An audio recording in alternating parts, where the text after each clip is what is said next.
When it comes to RPG Maker games, they usually fit into one of three categories. First, you got baby's first RPG, made in an afternoon with zero playtesting and then put on Steam for $10. Then you get some of the greatest games ever made, incredible passion projects that breach into the mainstream. And finally, you get the weird shit, throwing any convention out the window because who's gonna stop them? Also porn. There's a fourth category that's just porn. Among this sea of creativity and garbage, I have found a true treasure. A game that stands above the rest, one that grabbed me and stayed in my mind long after I played it. An experience unlike anything else. And it is called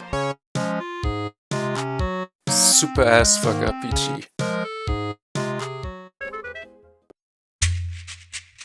Super Ass Fuck RPG, yes that's the game's actual title, is a game made in RPG Maker 2003 for a game jam organized by the YouTuber Wiggy2k3 in 2023. Within the same year, its sequel Super Jolly RPG was also released. Both games were made by the Super Ass Fuck team, later renamed to Ass Fuck Studios, consisting of all these people. The game follows our protagonist Pisstain as he assembles his friends Flea, Rockbottom and Ps so they can help him reach the chips on the top shelf, all while being harassed by his eternal nemesis, Pisstain. Right off the bat, your reaction to these names and the title is gonna determine whether or not you will enjoy this game. If they made you die of cringe, this is probably not for you. But if they made you chuckle, even just a bit, I think you will have a good time. Because while I'm obviously being a bit hyperbolic, I genuinely believe both these games are hidden gems and some of the funniest shit I've ever played. More people deserve to know about them. That said, while these games are super obscure, you may have heard of them if you're a Vinesauce fan, because Vinny actually played the first game on the stream once. I mean, the game is called Super Ass Fuck RPG. Of course he would somehow find and stream it. During this stream, someone in chat would come to label it as Undertale's brain damaged cousin, which then became the title of the VOD.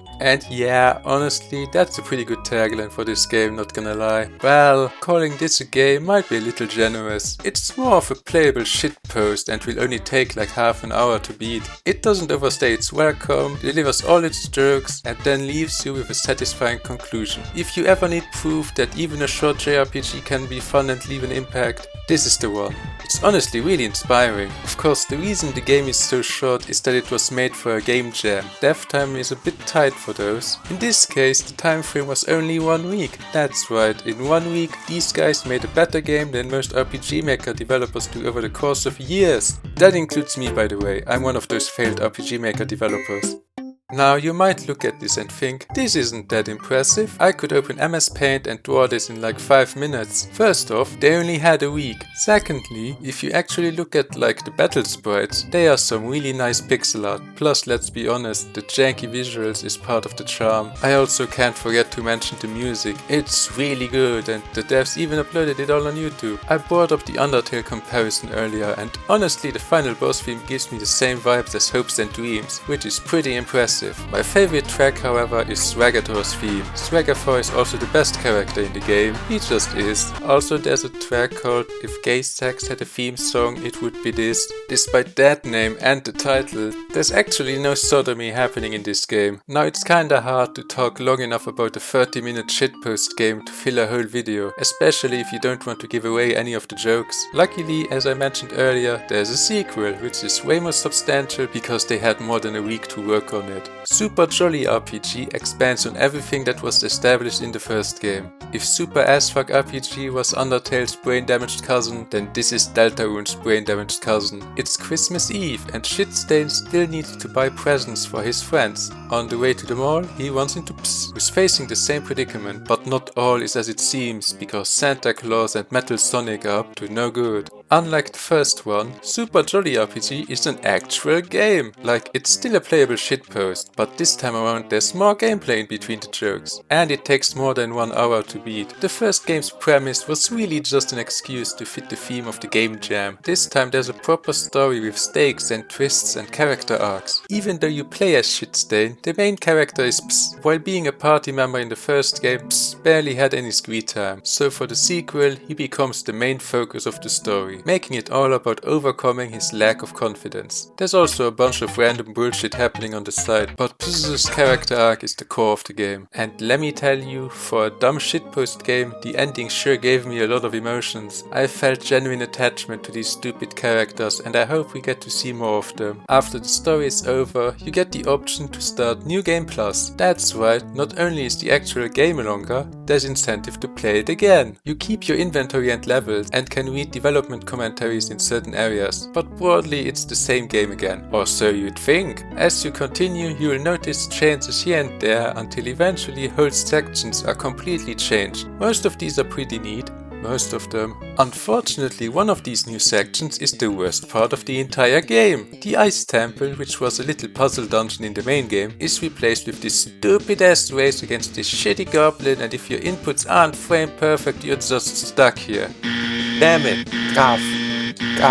Come on. I mean, the concept isn't bad, but it gets real old once you're on attempt number 75. I don't know if I'm just really bad or missing something, but if I owned a copy of RPG Maker 2003, I would have cracked this game open and cheated my way through this section because I got so mad at it. That bit aside, I do recommend playing New Game Plus. Besides the race, the new content is pretty fun and you even get an expanded ending that makes it all worth it. But that's not all, because the game also features a secret alternate route that unlocks new boss fights and reveals some hidden lore. The kind of stuff that Undertale YouTubers would make hundreds of videos about. Sadly, nobody is analyzing the deep lore of Super As Fuck RPG. Hilariously, this secret vault was created by only one member of the dev team, Agrimmora, who never told the others about it, so when the game came out, the team was just as clueless as the players. Speaking of Agrimmora, the way I found out about these games was through a video they made. I had just relit my interest in RPG Maker when I stumbled onto this video called How I Made 2 RPG Maker Games in 1 Year. That sounded quite impressive, so I was hooked. The video is essentially a behind the scenes for both games, and I recommend watching it, but it kinda spoils some stuff, so beware. Oh yeah, also they're the one who created Mouse Ashley, if anyone remembers that art trend. If you do decide to play these games for yourself, which you should, I personally recommend having a friend or two watch you. Trust me, it'll greatly enhance the experience. So, for this holiday season, why don't you take an afternoon and spend it playing these little gems? You can get both games on itch.io for the generous price of $0, so nothing is stopping you. I'll even link them in the description so you got no excuses. I hope you'll enjoy them as much as I did. Happy holidays and a super jolly new year!